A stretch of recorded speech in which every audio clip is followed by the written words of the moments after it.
आजकल पूरे देश में बजट पर बड़ी भारी चर्चाएं हो रही हैं और हमने ये देखा है कि विपक्ष रस्म अदायगी के तौर पर हमेशा बजट की बुराई करता है, बजट की कमियां निकालता है और जो सत्तारूढ़ दल होता है वो बजट की तारीफ में कसीदे काटता है। तो हम कम से कम दो विपक्षी दल तो देख ही चुके हैं, कांग्रेस और ये बीजेपी। जिस समय कांग्रेस अपना बजट पेश करती थी उस समय बीजेपी यही सब कमियां निकालती थी कि इसमें गरीबों के लिए कुछ नहीं है, इसमें जेब काट ली, इसमें लूट लिया और इसमें सरकार ने ये कर दिया और इसमें वो कर दिया। और वही बात अब कांग्रेस कर रही है।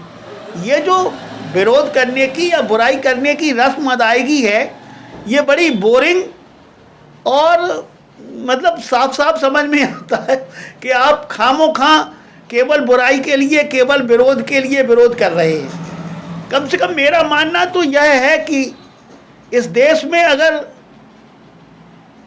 सकारात्मक विरोध की अगर परंपरा चले तो ज़्यादा बढ़ जाए। मतलब आप जनता को बेवकूफ़ समझते हैं, सब समझ रहे हैं कि आप केवल बुराई कर रहे हैं। अच्छा, ये भी वही करते रहे, केवल बुराई कर रहे, कोई अच्छाई दिखाई ही नहीं दे रही।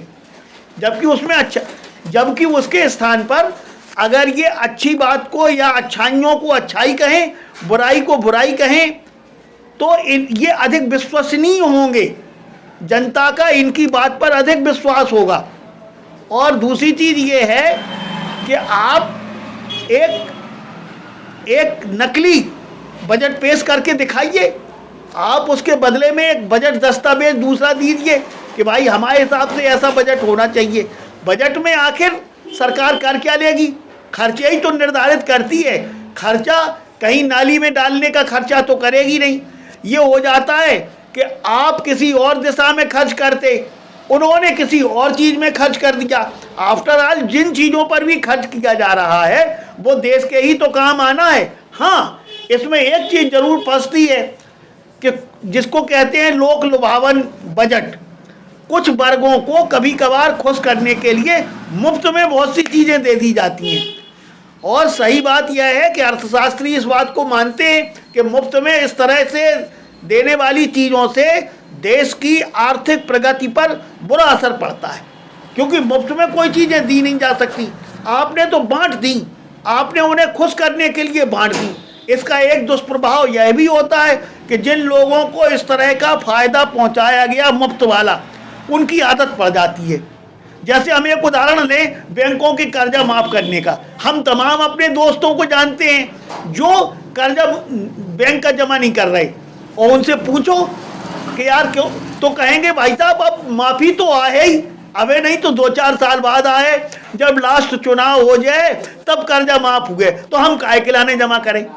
यानी कि आप ये देखिए कि कर्जा माफ़ी की इस प्रवृत्ति ने ईमानदारों को भी बेईमान बना दिया। उसके स्थान पर हमारे हिसाब से होना ये चाहिए बजट के मामले में कि आप इस चीज़ को बात करिए कि बजट जिन चीज़ों के लिए कहा जा रहा है खर्च करना, उन पर सचमुच में खर्च हो रहा या नहीं हो रहा, और इसके लिए कानूनी तरीके हैं। मेरी समझ से तमाम ऐसी कानूनी शक्तियां हैं जिनके माध्यम से यदि कोई व्यक्ति चाहे तो बजट के खर्चे पर नज़र रख सकता है। और अगर बजट बेईमानी से खर्च हो, गलत तरीके से खर्च हो, तो उसके खिलाफ कानूनी कार्रवाई की जा सकती है। ये कोई नहीं करता। विपक्षी दलों को चाहिए कि अपना लीगल सेल एक्टिव करें जहां कहीं उनको दिखाई देता है कि, और जो है आरटीआई बहुत अच्छा कानून है, इसके लिए हम कांग्रेस को और सोनिया गांधी जी को धन्यवाद देते हैं, क्योंकि हमारी शायद जानकारी में उनके ज़माने में ही आरटीआई आया, और आरटीआई बेहद शक्तिशाली हथियार है अगर उसका सही ढंग से इस्तेमाल किया जाए। और अब ये जो मोदी जी ने ऑनलाइन कर दिया, ये तो और बड़ी बात हो गई। मतलब अब तो इसमें पर्देदारी की गुंजाइश कम से कम बची, इसीलिए धड़ाधड़ लोग पकड़े जा रहे हैं जो बदमाशी करते हैं। हालांकि अभी भी कुछ लोग बाज नहीं आ रहे हैं, लेकिन हमें उम्मीद है कि धीरे धीरे आएंगे। तो मेरी समझ से बजट की आलोचना करने के स्थान पर बजट तो सभी ठीक होते हैं भाई। बजट में आपने खर्चा बताया और जायज बताया, अच्छे कामों के लिए बताया, चाहे सड़क के लिए बताया हो या रेल के लिए बताया हो या सेना के लिए बताया हो, सारी चीजें देश के काम की हैं और सबके काम की हैं। इसलिए मेरी समझ से बजट के आलोचना करने वालों को बजट सही खर्च हो इस बात पर अपना बल प्रयोग करना चाहिए। बल प्रयोग से हमारा आशय है मानसिक और कानूनी बल प्रयोग। इसके लिए अदालतें उनकी सहायता के लिए, और अगर कोई बात समझ में नहीं आती, किसी को लगता है तो आप हमसे प्रश्न कर सकते हैं। निश्चित ही मेरा पक्का विश्वास है कि कानूनी रास्ते हैं।